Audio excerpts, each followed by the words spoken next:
ঘূর্ণিঝড় রিমাল খুব দ্রুত গতিতে বাংলাদেশের উপকূলের দিকে এগিয়ে আসছে। অতি প্রবল এই ঘূর্ণিঝড়টি মোংলার পাশ দিয়ে খেপুপাড়া উপকূল অতিক্রম করতে পারে বলে ধারণা। ভয়াবহ এই ঝড়ের প্রভাবে উপকূলীয় এলাকায় ৮ থেকে ১২ ফুট উঁচু জলোচ্ছ্বাসে প্লাবিত হওয়ার শঙ্কা রয়েছে। ইতোমধ্যে বাংলাদেশ উপকূলের ১৮০ কিলোমিটারের মধ্যে চলে এসেছে ঘূর্ণিঝড় রিমাল।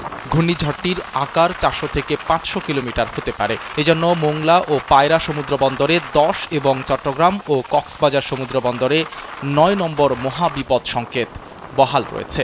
রিমাল এর অগ্রভাগের প্রভাবে ইতোমধ্যে দেশের উপকূলীয় অঞ্চলগুলোতে দমকা বাতাস বইছে, সঙ্গে আছে বৃষ্টি। বৃষ্টি হচ্ছে রাজধানী ঢাকাতেও।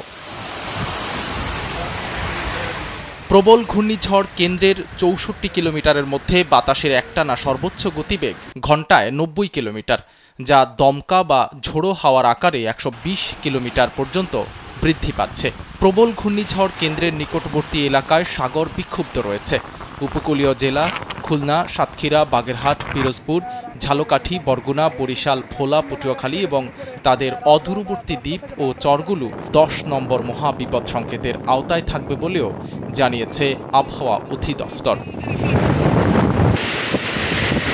এদিকে ভারতীয় সংবাদ মাধ্যম আনন্দবাজার জানিয়েছে, উত্তর এবং দক্ষিণ ২৪ পরগনায় রোববার রাতে ঝড়ের গতিবেগ পৌঁছাতে পারে ১০০ থেকে ১১০ কিলোমিটার পর্যন্ত।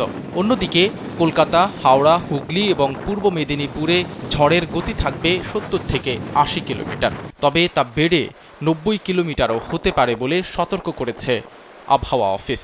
নদিয়া ও পূর্ব বর্ধমানে ঝড়ের গতি ৬০ থেকে ৭০ কিলোমিটার পর্যন্ত থাকতে পারে, তবে এই গতি বেড়ে ৮০ কিলোমিটারও হতে পারে। বাংলাদেশ ও উপকূলে যখন ঘূর্ণিঝড়টি আঘাত হানবে তখন এটির গতিবেগ থাকবে ঘন্টায় ১১০ থেকে ১২০ কিলোমিটার, আর ঝড়টির ঝোড়ো বাতাসের গতি থাকবে ১৩৫ কিলোমিটার। ভারতীয় আবহাওয়া বিভাগ জানিয়েছে, প্রবল ঘূর্ণিঝড় রিমাল উত্তর দিকে সরছে এবং এটি আরও উত্তরে সরতে থাকবে। এ অবস্থায় রিমাল মোকাবেলায় করণীয় ঠিক করতে ২৬ মে বৈঠক করেছেন ভারতের প্রধানমন্ত্রী নরেন্দ্র মোদী।